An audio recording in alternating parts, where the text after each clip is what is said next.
Et salut à tous, j'espère que vous allez bien. Alors aujourd'hui on va s'adonner à un exercice que j'ai pas vraiment eu l'occasion de faire, parce que j'avais démarré ma chaîne pendant la pénurie, et il y a qu'à partir de maintenant en fait où on peut commencer à refaire des configs gaming à un tarif relativement intéressant. Du coup, jetons-y un œil, allons-y, c'est parti.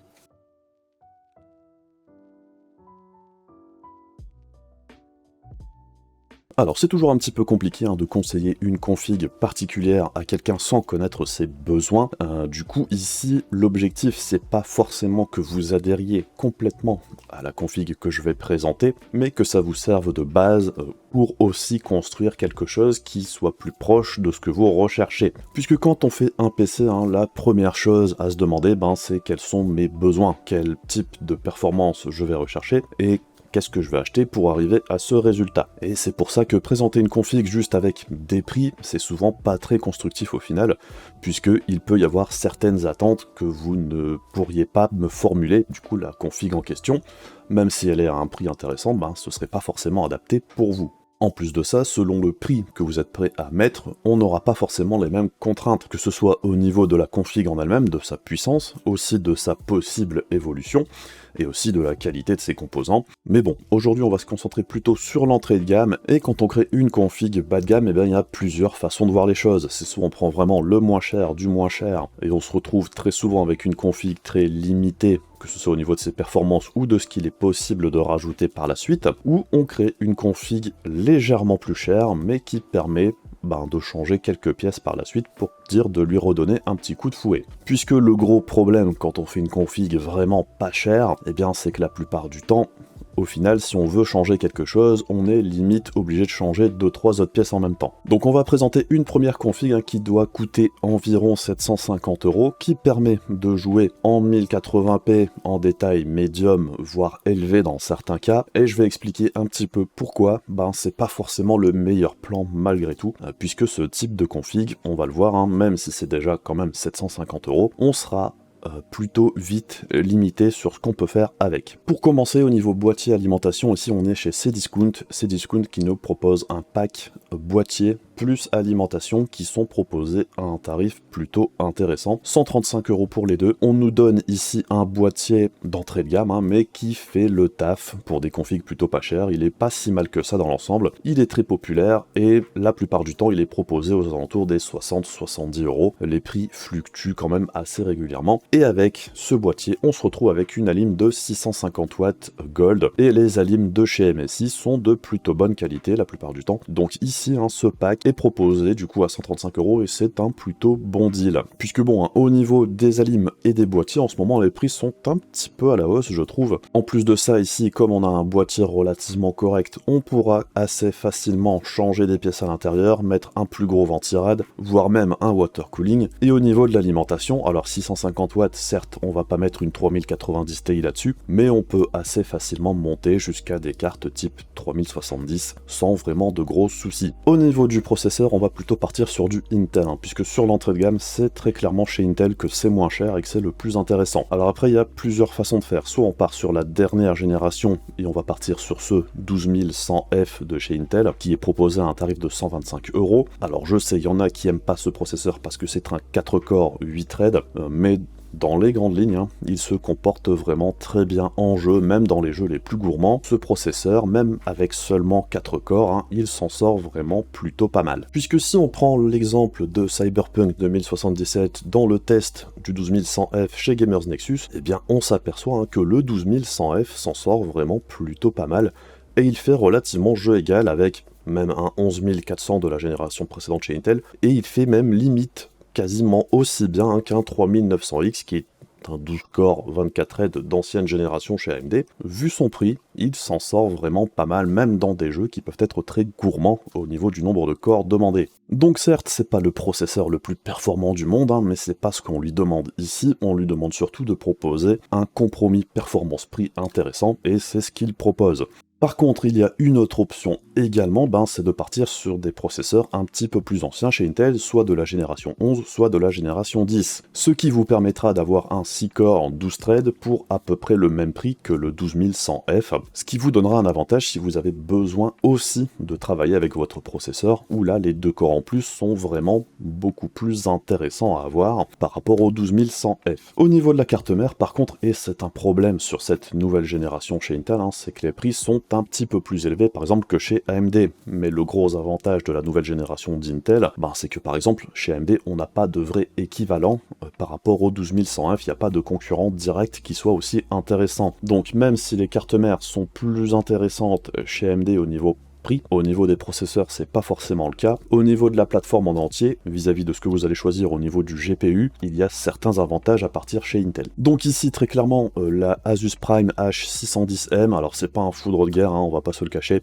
c'est suffisant malgré tout pour accueillir un 12100F, largement, ça chauffe vraiment que dalle, ça consomme que dalle aussi. Alors oui, évidemment l'étage d'Alim, il est pas terrible. Au niveau des fonctionnalités sur la carte mère, c'est pas incroyable non plus, on a un seul port M2, on n'a pas énormément de ports USB. Dans l'ensemble, c'est du bas de gamme et on ne peut même pas upgrader sa RAM, on peut pas rajouter plus de 2 barrettes. Donc à un tarif de 110 €, ça fait pas vraiment rêver. Par contre, si vous décidez de partir par exemple avec un 11400F, eh bien on peut dégoter ce type de carte mère, une MSI Mag B560 Torpedo qui vous offrira des prestations bien plus intéressantes au niveau carte mère pour un tarif légèrement plus élevé évidemment, mais dans l'ensemble c'est quelque chose de bien plus solide. Par exemple ici on a 3 ports M2, on a nos 4 slots pour la RAM, on a également plus de ports USB et le combo du coup processeur carte mère est certes un petit peu plus cher, mais dans l'ensemble il est bien meilleur marché au niveau des prestations que le combo 12100F et la carte mère un petit peu moins chère de chez Asus. Puisque le gros problème de ces cartes mères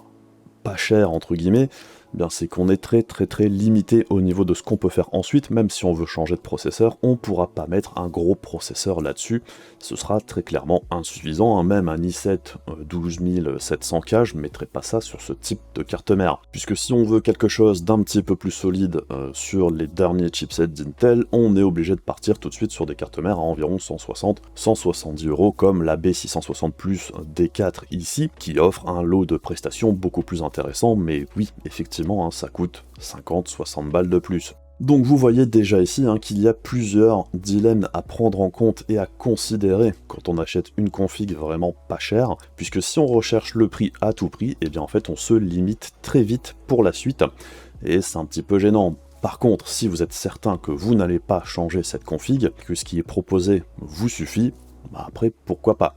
Alors, au niveau du GPU, ici je me suis porté sur la 6500 XT. Alors, c'est pas un GPU que j'affectionne du tout. Pourquoi est-ce que je me suis porté là-dessus? C'est parce que en neuf, à l'heure actuelle, c'est le seul GPU qui offre des performances acceptables en 1080p médium, voire élevé, à ce tarif-là. Enfin, c'est le seul GPU que je qualifierais vraiment d'entrée de gamme, de plus ou moins intéressant. Mais cette 6500 XT, j'en ai fait le test il y a pas très longtemps, elle a plein de problèmes. Principalement, si vous utilisez cette carte sur une config un petit peu plus ancienne qui n'a pas de PCI Express 4.0, eh bien vous allez perdre en performance et sur certains jeux, ça peut être assez violent. En plus de ça, l'autre gros problème de la 6500 XT, c'est qu'il n'y a pas d'encodeur hardware. Donc ça veut dire que si vous voulez enregistrer votre gameplay, il faudra passer par le processeur. Si vous voulez faire du streaming, c'est pareil, il faudra passer par le processeur, et si vous faites du montage vidéo, c'est pareil, pas d'accélération matérielle, du coup les programmes sont beaucoup moins fluides à l'utilisation que si vous avez un GPU que je qualifierais du coup de complet. Le gros problème de cette 6500 XT, c'est que c'est déjà une carte qui sera très vite dépassée en fait. Donc certes, à l'heure actuelle, elle propose un compromis qui pour certaines personnes peut être suffisant, on peut tout à fait jouer avec, dans la plupart des jeux ça passe,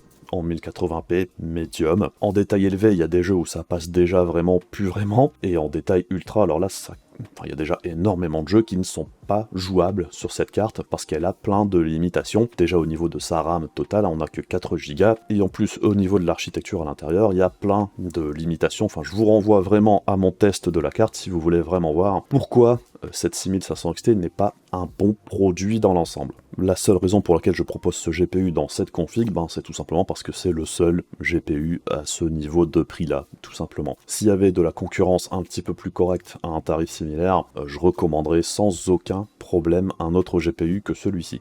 Au niveau de la RAM, on part sur du classique, il faut minimum 16 Go à l'heure actuelle pour pouvoir avoir quelque chose de plutôt correct en jeu.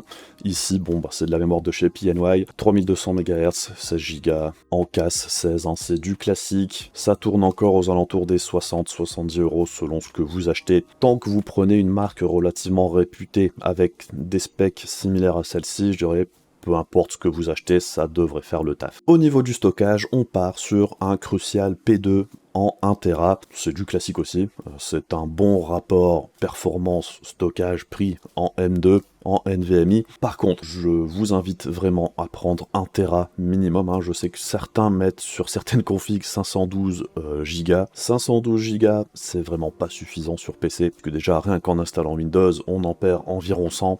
Si vous voulez installer des jeux derrière, ça va vraiment être très vite limité. Pour 30-40 € de plus, il faut vraiment prendre un minimum 1 Tera. Et même 1 Tera, c'est pas forcément énorme non plus, même si pour la plupart des utilisateurs, si vous êtes prêt à jongler un petit peu avec les jeux installés, ça peut suffire. Au niveau du refroidissement, sur cette config, on n'est pas forcément obligé d'acheter un ventirad en plus, puisqu'avec le 12100F, on a les nouveaux ventirads d'Intel. Alors, c'est pas des foudres de guerre, mais c'est suffisant pour ce type de processeur. Par contre, ils sont quand même légèrement bruyants. Alors, si vous voulez acheter quelque chose d'un petit peu plus sympathique au niveau du refroidissement, ça va vous coûter quasiment minimum 50 balles. Et aux alentours des 50 €, le ventirad le plus intéressant en performance prix, ce sont les Arctic Freezer 34 eSport Duo. Il y a plusieurs modèles en plusieurs couleurs différentes. Par contre, il faut quand même faire attention, si vous prenez ce ventirad avec la dernière plateforme d'Intel, il faudra demander chez Arctic de vous envoyer le kit pour le socket LGA 1700, puisqu'il n'est pas forcément fourni avec. C'est pas un énorme problème, mais il faut quand même le garder à l'esprit, c'est gratuit, ça serait dommage de ne pas le demander. Vous pouvez aussi l'acheter à part, ça coûte 5-7 €, je sais plus exactement. Si vous voulez l'acheter à part pour ne pas avoir à attendre, c'est une option, ou vous pouvez tout juste faire la demande chez Arctic qui l'envoie relativement rapidement aussi. Donc si on met tout bout à bout, on se retrouve avec une config à environ 750 € si on prend pas de ventirad, et si on rajoute le ventirad, du coup on se retrouve plus aux alentours des 800 €. Pour 750 €, au final, on se retrouve avec une config qui permet pas de jouer dans des conditions incroyables non plus. Et c'est un petit peu là le problème de ce type de config. Certes, ça paraît pas très cher, mais on sera très vite limité. Une config de ce type-là, ça va permettre de jouer, certes. Alors après, ça dépend à quoi vous voulez jouer aussi. Si vous faites uniquement du League of Legends, ce sera largement suffisant. Mais bon, ce sera pas une config vraiment très bonne pour travailler. Ce sera pas une config excellente pour jouer et qui sera très vite dépassée. Et au final, vous allez dépenser 750 € pour avoir quelque chose de pas vraiment terrible. Encore une fois, si vous voulez une machine qui coûte pas très cher, si vous voulez quasiment uniquement jouer le meilleur rapport performance-prix toujours à l'heure actuelle, ça reste cette chose-là. Ça coûte environ 250 balles. Alors je sais, c'est pas un PC, on peut pas faire autant de choses qu'avec un PC, mais ça coûte aussi beaucoup moins cher. Et en plus de ça, au niveau de l'expérience de jeu, dans la plupart des titres, vous aurez de meilleures performances avec la Xbox Series S qu'avec ce PC à 750 €. Et c'est sans parler de si vous arrivez à acheter une PS5 ou une Xbox Series X, où là, vous aurez des performances largement supérieures pour encore une fois quelque chose de moins cher. Le seul problème des consoles, évidemment, c'est qu'on n'a pas accès à tous les jeux disponibles sur PC. Bref, on va se pencher maintenant sur la deuxième config qui me paraît moi beaucoup plus intéressante et qui devrait durer du coup beaucoup plus longtemps dans le temps et qui vous offrira d'emblée de bien meilleures performances. Pour la deuxième config, on va partir sur du AMD, puisqu'avec les nouveaux modèles de Ryzen qui sont sortis dernièrement, on peut avoir quelque chose de plutôt intéressant au niveau tarifaire. En plus de ça, comme on l'a vu précédemment, les cartes mères sont un petit peu moins chères chez AMD, les processeurs également. En plus de ça, chez AMD, au niveau du refroidissement fourni avec le processeur, par exemple avec le Ryzen 5 5600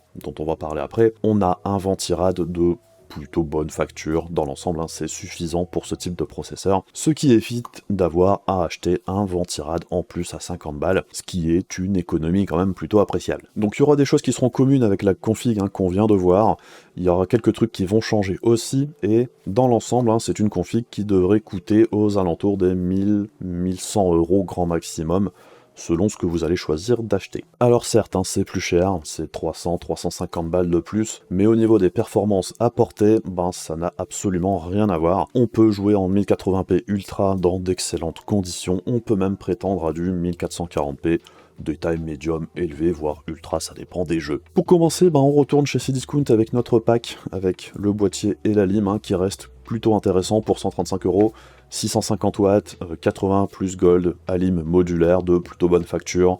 Au niveau du boîtier, c'est plutôt correct également. Évidemment, c'est pas le meilleur boîtier du monde, mais pour son prix, il propose de plutôt bonnes prestations. Au niveau de la carte mère, alors là, il y a plusieurs options, un petit peu comme tout à l'heure. Le moins cher, ce sera la MSI B450 Tomahawk Max 2. Alors, c'est le chipset d'ancienne génération chez AMD. Le gros avantage, c'est qu'il est proposé à un tarif vraiment très intéressant, puisqu'ici, c'est 85 €. Pour une carte mère de plutôt bonne facture, c'est quand même plutôt sympathique. La grosse faiblesse de cette carte mère, c'est qu'on a uniquement un seul port M2, donc ça veut dire que si vous voulez rajouter d'autres SSD par la suite, il faudra passer par du SATA obligatoirement. Ce qui n'est pas forcément dramatique, ça dépend surtout de l'utilisation que vous avez de votre PC. Un autre point faible de cette carte mère, c'est son nombre de ports USB, puisqu'on en a uniquement 6 à l'arrière. C'est pas forcément énorme, mais encore une fois, si c'est suffisant pour vous, ce ne sera pas vraiment un gros problème. Par contre, si vous voulez une carte mère un petit peu plus costaud et avec un chipset plus récent, si vous voulez par exemple obligatoirement le PCI Express 4.0 ou ce genre de choses, je vous orienterai plus vers ce type de carte mère, toujours chez MSI, la MPG B550 Gaming Plus. Personnellement, moi je l'avais trouvé à 100 balles chez Gros Bill il y a quelques temps. On la trouve assez régulièrement en promo malgré tout, 135 €.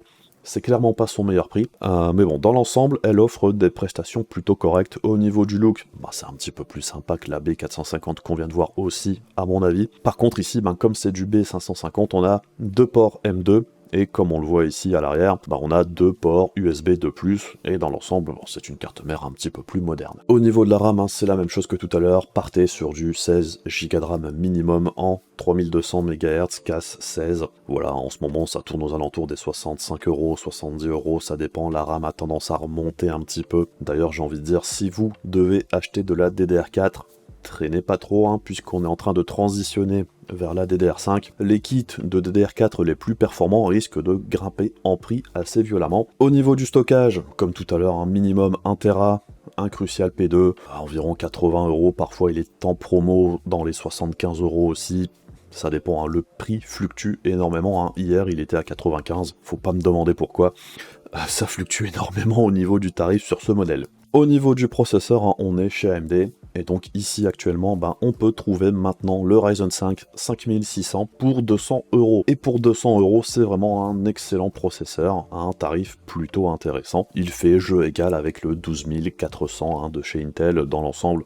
C'est kiff-kiff. Le gros problème d'AMD, c'était qu'on n'avait justement pas ce type de processeur à ce type de prix jusqu'à dernièrement. Maintenant, c'est le cas, du coup, j'ai aucun problème à recommander ce 5600. Pour rappel, le Ryzen 5 5600, c'est quasiment un 5600X qui n'a juste pas le X au bout. Au niveau des performances, c'est quasiment identique, ça change vraiment que dalle, donc il faut pas avoir peur à ce niveau-là, c'est pas parce que c'est pas un 5600X que c'est vraiment beaucoup moins bien. Dans l'ensemble, c'est quasiment exactement pareil. Par contre, dernièrement, on a aussi vu apparaître par exemple le Ryzen 5 5500. Personnellement, c'est pas vraiment un processeur que j'apprécie beaucoup, surtout quand le 5600 est aussi proche au niveau du tarif. Le 5500 n'est pas la même chose qu'un 5600, même si c'est un 6-core 12 threads aussi. Le 5500, c'est basé sur le 5600G dont on a enlevé la partie graphique. Donc il est un petit peu moins performant. Le gros problème du Ryzen 5 5500, on n'a pas accès au PCI Express 4.0. Alors avec les GPU qu'on va choisir, ça n'aura pas grande importance, mais si par exemple vous décidez de coupler l'ensemble ici en AMD avec une 6500 XT, si vous prenez un 5500, vous aurez des performances beaucoup moins bonnes que si vous prenez le 5600 par exemple. Et honnêtement, pour 15 €, il n'y a pas franchement à réfléchir, partir sur le 5600 c'est largement meilleur. Par contre au niveau du GPU, ben là il faudra sûrement passer par un achat à l'étranger si vous voulez avoir au meilleur tarif, et actuellement les meilleurs prix c'est plus souvent chez PC Component Test. Il y a 3 choix que je recommande dans cette gamme de prix, et je dirais qu'il n'y a pas vraiment de mauvais choix entre les 3, c'est plus selon ce dont vous avez besoin. Au moins cher, ce sera la RX 6600 qui est proposée actuellement, on va dire 380 € avec les frais de port. Dans l'ensemble, en 1080p, ça offre vraiment de très bonnes performances. D'ailleurs, je vous redirige vers le test que j'ai fait de la 6600 il n'y a pas très longtemps, ou même de la RTX 3060, vous verrez, en 1080p, la 6600 fait plus ou moins jeu égal avec la 3060, et la 3060 actuellement, elle est pas loin de 100 € plus chère. Non pas que la 3060 soit une mauvaise carte, c'est juste qu'elle est un petit peu chéros actuellement encore. Alors, la 3060, ça peut justifier si vous faites autre chose que du gaming. Si vous avez besoin de l'encodeur de meilleure qualité, la 3060 sera mieux à ce niveau-là que la 6600. Si vous voulez le DLSS, si vous voulez le ray tracing avec de meilleures performances, même si dans tous les cas ce sera pas génial, même avec la 3060, la 3060 sera un meilleur choix dans ces conditions-là. Et si en plus de ça vous utilisez des applications qui ont besoin des 12 Go de RAM, la 3060 à 450 €, c'est pas forcément le pire des choix. Sinon, on a aussi l'option 6600 XT. Alors la 6600 XT, effectivement, c'est un petit peu plus cher que la 6600 tout court, mais elle est aussi moins chère que la 3060.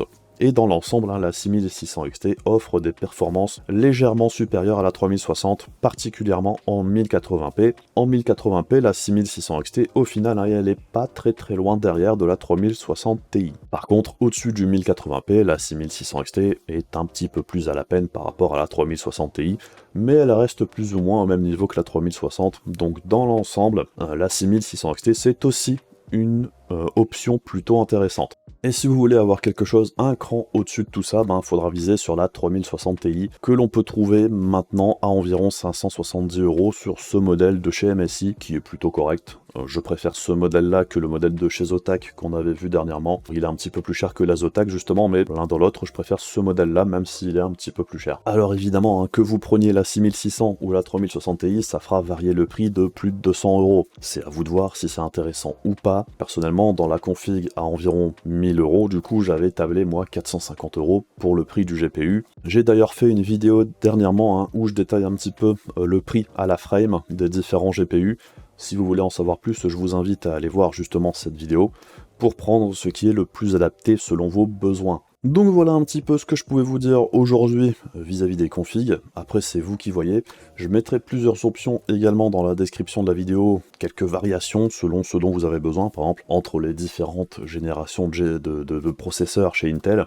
Alors je sais, c'est peut-être un petit peu long pour certains, mais ça me paraissait important d'expliquer vraiment pourquoi je portais mon choix sur certains composants plutôt que d'autres, et pourquoi une config vraiment pas très chère, parfois c'est pas si intéressant que ça. Alors après j'aurais aussi pu parler des configs toutes prêtes qu'on trouve actuellement en Allemagne. Parfois il y a des promos qui paraissent très intéressantes, parfois elles le sont. Le gros souci de ce type de promo, c'est que souvent on va vous mettre un gros GPU avec une config pas terrible derrière, et la plupart du temps il faudra très certainement changer la LIM, changer la carte mère ou ce genre de choses, ce qui fait que le prix de base du coup grimpe, et au final on se retrouve certes avec une petite promo, mais si on rajoute les frais de port, si on rajoute le fait qu'au niveau SAV, faudra renvoyer tout ça en Allemagne la plupart du temps, ce qui coûte parfois assez cher, ce qui fait qu'au final on peut se retrouver avec quelque chose de pas si intéressant que ça, même si évidemment, il y a parfois des configs toutes prêtes qui sont très intéressantes. Mais il n'y a pas que des avantages à prendre ce type de config, je dirais que c'est un petit peu au cas par cas. Donc bref, c'est tout pour moi pour aujourd'hui. Si vous avez aimé ce type de vidéo, n'hésitez pas à le dire dans les commentaires.